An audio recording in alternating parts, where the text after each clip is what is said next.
Hi everyone, কেমন আছো সবাই? আশা করছি সবাই খুব ভালো আছো। আমি পূজা চলে এসেছি আরও একটি আমার সারাদিনের গল্প নিয়ে।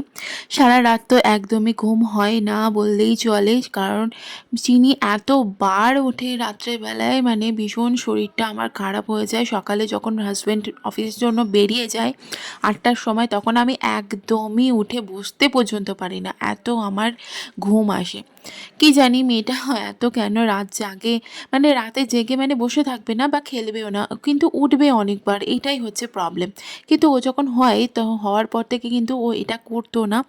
একদম খাই দেয় 10টা 10:30টার মধ্যে ঘুম পাড়িয়ে দিতাম, একদম ভোরবেলায় উঠে পড়তো, কিন্তু এখন রাত্রেবেলায় বারবারই ওঠে। তো সকালবেলা ঘুম থেকে তো উঠেই পড়েছি ওই 9টা 10টার দিকে। তারপরে স্নান টান সেরে এদিকে চা বানিয়ে নিয়েছি। আজকে হাজব্যান্ডের ছুটি আছে, মানে আজকে স্যাটারডে, তো সবার জন্য চাটা বানিয়ে নিয়েছি। এখন চা খেয়ে নিয়ে তারপরে রান্নাঘরে আসলাম। এখানে এসে চিনির জন্য লাঞ্চ রেডি করব। ওকে একটু একটু করে, যেহেতু সলিড আমি শুরু করে দিয়েছি, দুপুর টাইমটা আমি চেষ্টা করি ওকে একটু ভাত খাওয়ানোর। ওই চাল ডাল দিয়ে কোনো দিন একটা সবজি আমি দিই, ওই রাঙা আলু বা কুমড়ো, গাজর এইসব দিয়ে একটা, মানে একটা একটা করে সবজি দিই চাল ডালের সাথে। তো সেটা আমি বসিয়ে দিলাম। আর এদিকে আজকে যেহেতু চিনির গাছ স্পঞ্জ ডে, তো ওকে আমি গাছটা ভালোভাবে স্পঞ্জ করে দিলাম। আর এই খাটের আমার এই জানালাটা দিয়ে না অনেকটা রোদ আসে এই টাইমটা, মানে ওই 12টা 12:30 পর্যন্ত রোদ আসে। আর সেই টাইমের মধ্যে আমি চেষ্টা করি চিনিকে স্নানটা করিয়ে দেওয়ার। ওকে এই স্নান টান করিয়ে এই রোদের টাইম এখানটায় করে আমি বসিয়ে দিই, ওকে আমি রেডি করি। তো গাছটা স্পঞ্জ করে দিয়েছি। এখন আগে জামা টামা পরিয়ে ক্রিম টিম মাখিয়ে রেডি করে নিচ্ছি। আর আমার হাজব্যান্ড যেহেতু বাড়িতে ছিল, ওকেই বললাম যে একটু ক্যামেরাটা আমাকে করে দাও, মানে ভিডিওটা আমি একটুখানি ওকে রেডি করে নিই। কারণ ওই বাচ্চা নিয়ে ভিডিও করা খুবই টাফ হয়ে যায়, যেহেতু হাজব্যান্ড আছে আমার, সেটা সুবিধা হয়েছে। এত একদমই বসতে চায় না, মানে জামা পরাতে দেবে না, ক্রিম মাখাতে দেবে না, কিচ্ছু করতে দেবে না, এমনকি বসে পর্যন্ত থাকবে না। ওকে একটু শান্ত করানোর জন্য কিছু না কিছু ওর হাতে দিতেই হয়। তো কি করব, এই হাঁড়িটাই ওর সামনে দিয়েছি যাতে করে ও একটুখানি বসে।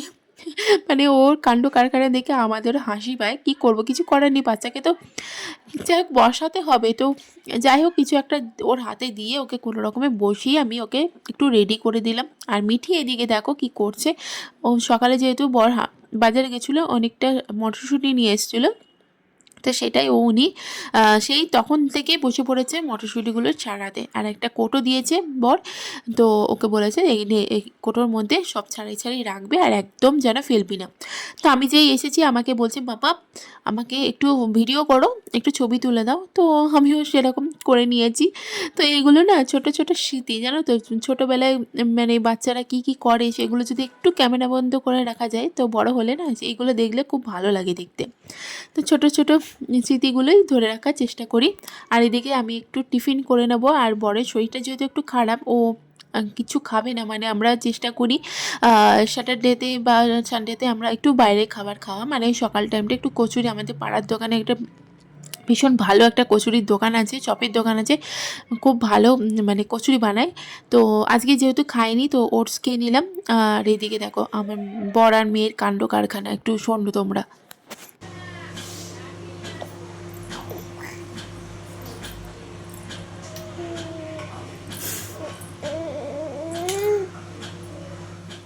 এখন হয়ে গেছে সন্ধ্যার টাইম, আর বর তো দোকানে চলে গেছে। আর এদিকে দেখো আমরা সবাই মিলে বসেছি, চা খাবো, মিঠিকেও খাওয়াবো। আজকে মিঠিকে ওটস সরি কর্নফ্লেক্স নিয়েছি, মানে সন্ধ্যার টিফিনে ওকে সকালে যেটা খাওয়াই তার অল্টারনেটিভ আমি কিছু না কিছু ওকে খাওয়াই। আগে ও দুধ কমপ্লেন খেত, তো ওটাকে ছাড়িয়ে দিয়েছি, ওকে আমি সলিড খাবারই খাওয়াই। আর এদিকে দেখো আমরা যেহেতু বিস্কুট খাচ্ছি, চিনি আমার বিস্কুট খেতে ভীষণ ভালোবাসে, যখনই দেখে যে ওরা বিস্কুট খাচ্ছে ও খেতে চায়। তো এই একটুখানি হাতে করে গুঁড়ো করে করে দিয়ে ওর মুখে দেওয়া হয়, ও সেটা একটু একটু করে খায়। মানে কি বলে না, মানে যাই খাওয়া হয় বাচ্চাদের মুখে যদি একটু দেওয়া হয় সেটা ভালোই। এটাতে কোনো আমার মনে হয় না খারাপ কিছু হবে বাচ্চাদের মধ্যে। তো এটাই হচ্ছে আজকে আমার মানে ছোট্ট মতন ব্লগ। আচ্ছা, তোমাদের আমার এই ছোটো ছোটো ব্লগগুলো দেখতে কেমন লাগছে অবশ্যই কিন্তু আমাকে কমেন্টে জানিও। আর আজকের এই ব্লগটা কেমন লাগলো আমাকে অবশ্যই কিন্তু কমেন্টে জানিও। টাটা।